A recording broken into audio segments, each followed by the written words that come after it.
Welcome to Rants TV, Travel and Events.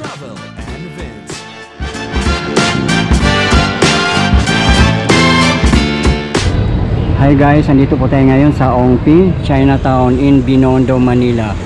Tingnan po natin kung anong mga kaganapan today, December 13, 2024. It's Friday the 13th.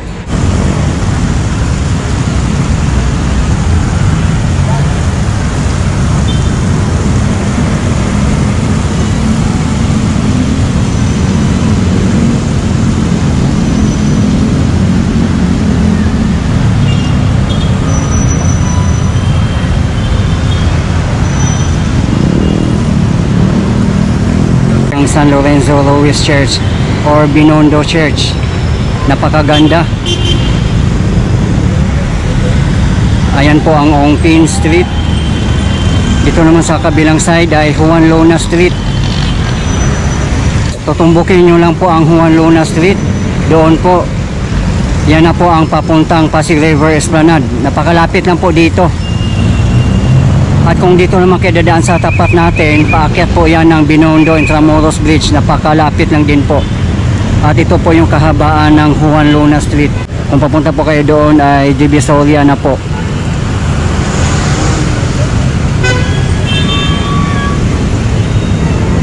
Napakalapit lang pong lakarin dito kung pupunta po kayo ng Divisoria. Kung gusto nyo sumakay, marami naman pong sasakyan po dito. Lalo na yung mga e-trike.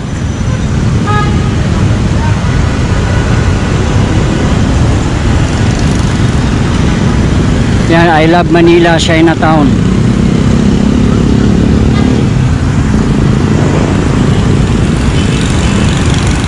Ayan o, ito po yung monument ni Roman Ongpin, Patriot, Civic Leader, Philanthropist, 1847 to 1912.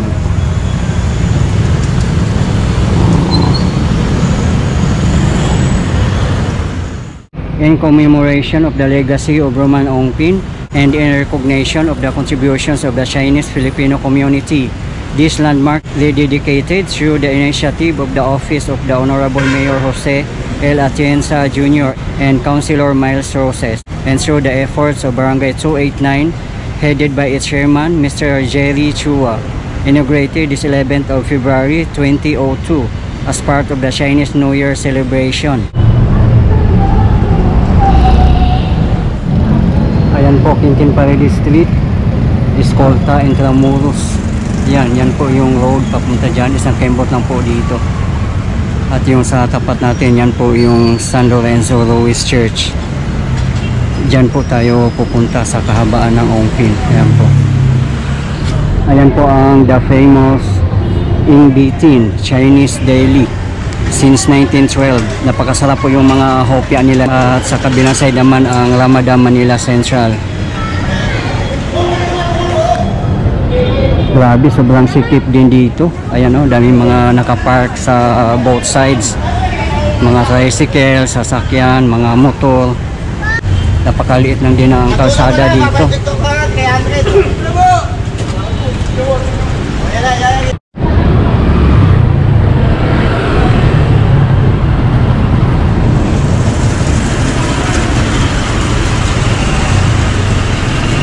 Ito po yung update natin today guys, December 13, 2024. Time check, 3:30 PM local time at hindi pa ganoon kadaming tao.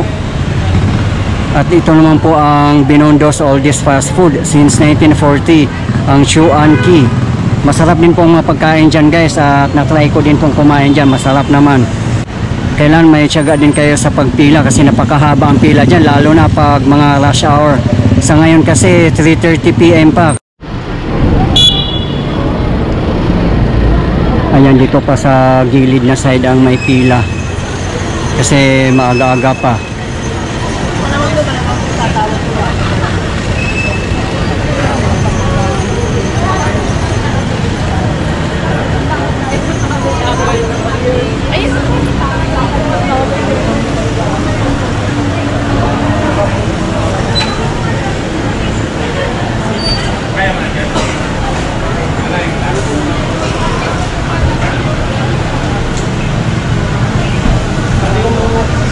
lamig ng pero pangit ang pinakulayan.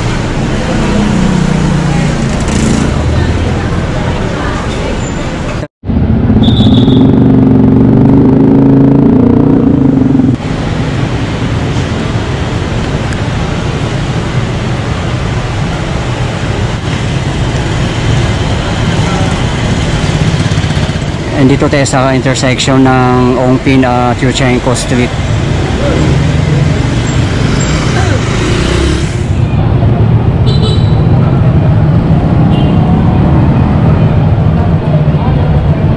Sa mga hindi po nakakaalam, very famous po itong Ongpin sa bilihan ng mga gold jewelries at mga kainan din. Napakadali lang pong puntahan dito. At kung gusto niyo pong mag-LRT1, sa Recto Station na po kayo bumaba. At pwede nyo na pong lakalin yung Ongpin.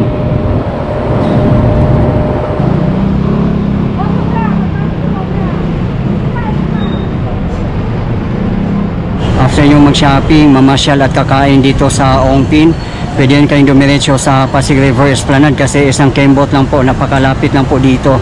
Pati Intramuros. Yan, dami mga fruits din dito sa may bridge.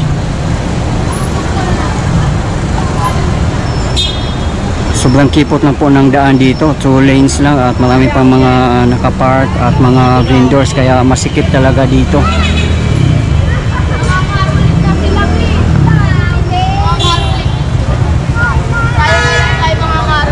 Oh, sobrang dami ng basura, ginawa na nila ng basurahan. Ayan o, tutingka dito mismo yan sa Ongpin. Oh my gosh.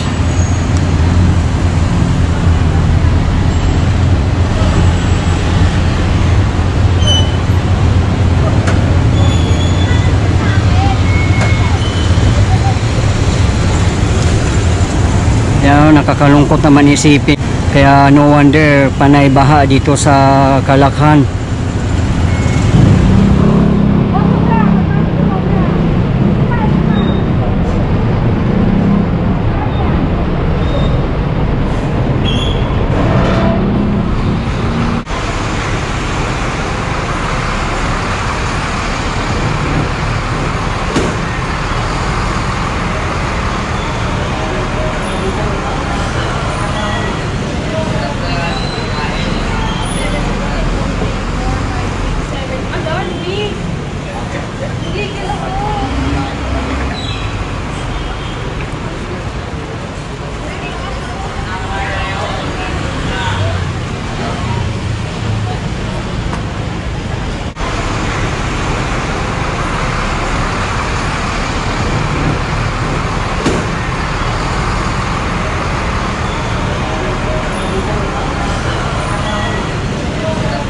Dami din pwede yung bilhin dito. Ayan po, mga pang decoration sa bahay, mga antiques din, madami rin dito.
Meron din power max sensor dito.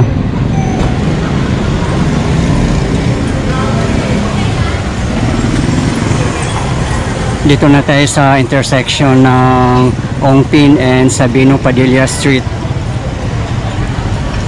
Dito sa right side yan, papuntang Escolta din po yan, at Pasig River Esplanade. Dito naman po papuntang Recto din po yan dyan.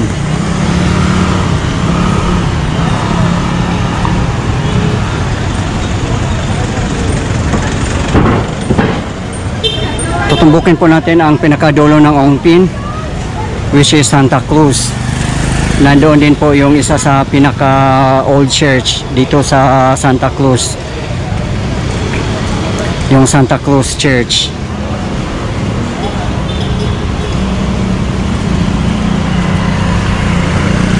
Yan, grabe, nakakatakot. Tingnan yung mga spaghetti wires guys, no? Tingnan nyo naman, oh, sa kahabaan ng Ongpin, grabe, daming spaghetti wires. Ayan po yung the original and famous Shanghai Fried Siopaw dito sa Ongpin. Ayan po, pinipilahan po talaga yan dyan at masarap po talaga. Kaya binabalikan ng mga customer nila. Nalibay din tayo ng fried siopaw dito guys. Ayan po. Sabihan ba pag mayroon ka? Sabihan ba pag mayroon ka, daan ka dito? Isang taon pa yun. 150 po. 150. Ayan, marami din silang mapagpipilian dito eh. Ayan. Sir?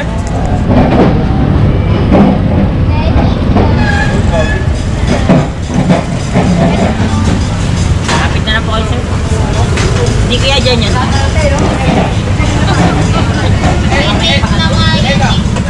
Nakabili na rin ako ng fried siopaw. Mura lang, 35 pesos lang ang isa.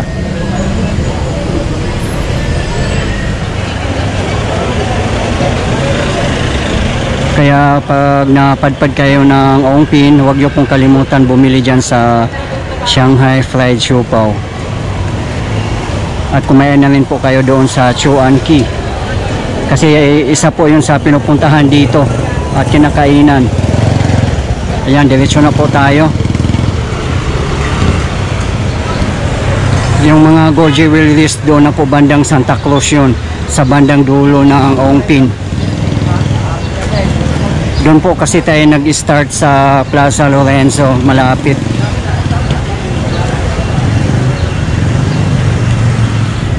Dito na po tayo sa intersection ng Ongpin and Alonso Street.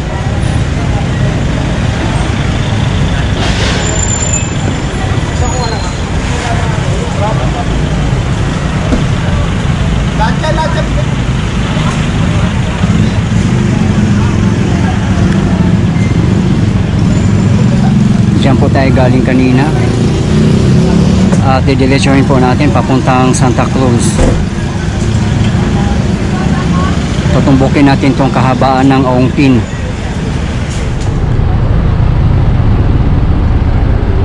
As you can see, ang daming mga nakapark both sides at may mga vendors pa at ang liit pa ng kalsada dito, 2 lanes lang, kaya sobrang traffic dito.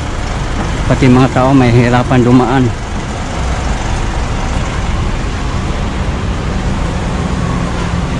Yan, makulimlim na naman ang panahon dito at sana hindi umulan. Ayan po, nangingitim na naman yung kalawakan.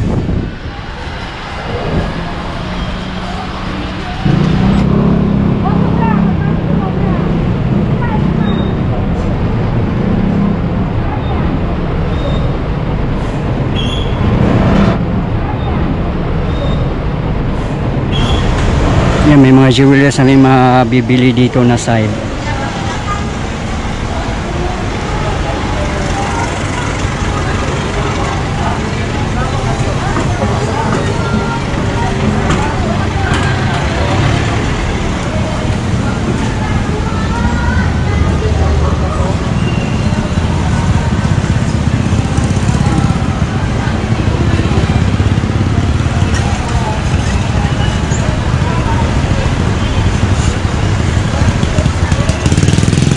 Tayo sa intersection ng Ongpin and Tomas Mapua Street. Yan yung papuntang Escolta or Pasig River Esplanade. At dito naman sa kabilang side ay papuntang Recto. Yan, didiretso pa rin po tayo papuntang Santa Cruz sa dulo nitong Ongpin.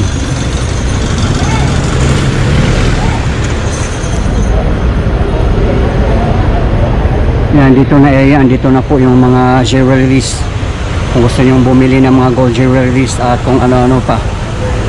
Malapit na po tayo sa dulo sa may bandang Santa Cruz.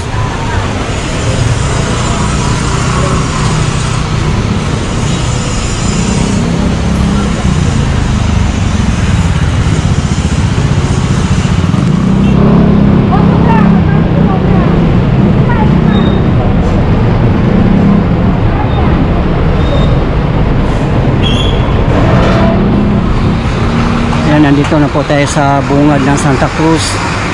Ayan, no, mga jewelries. Marami na po dito na area.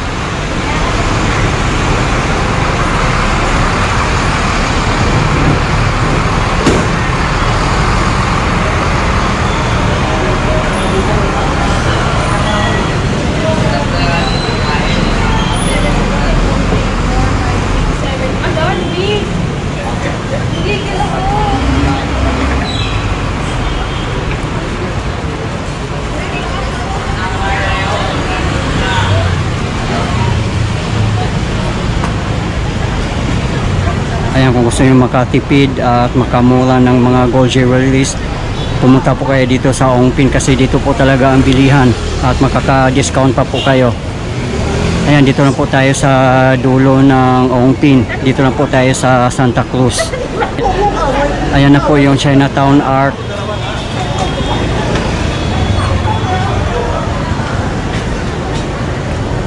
Ayan, sa tapat natin marami din mga gold jewelries. At sa kinatatayuan natin, ayan.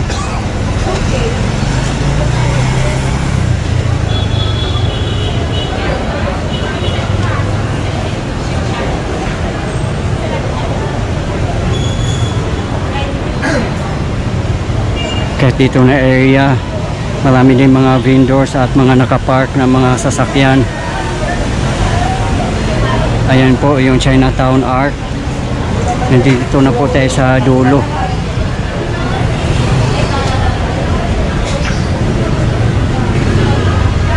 Ayan po, dito na po tayo sa Santa Cruz.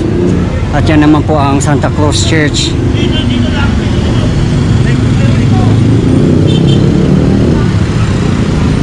Ayun po ang Escolta sa tapat natin.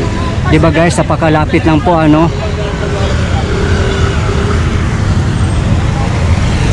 Ayan naman po dyan ay Rizal Avenue. Nandyan po yung railway ng LRT1. Dyan po na side yung Carriedo Station. Napakalapit lang po dito. Kung gusto nyo mamasyal po dito sa Santa Cruz or sa Ongpin at mag LRT1 kayo, dyan po kayo bumaba sa Carriedo Station para mas malapit. Ayan po. Dito po yung Ongpin. Ayan po yung Arc. Ayan po.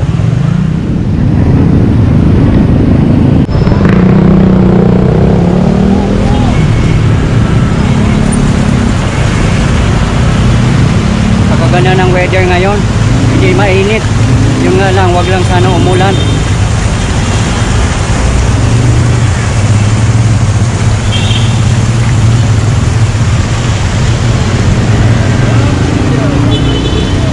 Guys, ito po yung update natin dito sa Ongpin, Chinatown in Binondo, Manila as of today, December 13, 2024. At marami pong salamat sa patuloy niyong suporta at panonood ng aking mga videos. I really appreciate po. At hindi po ako magsasawang i-update kayo, lalong-lalo na sa mga government infrastructures. Mabuhay ang Pilipinas. Okay guys, thank you for watching and keep safe everyone.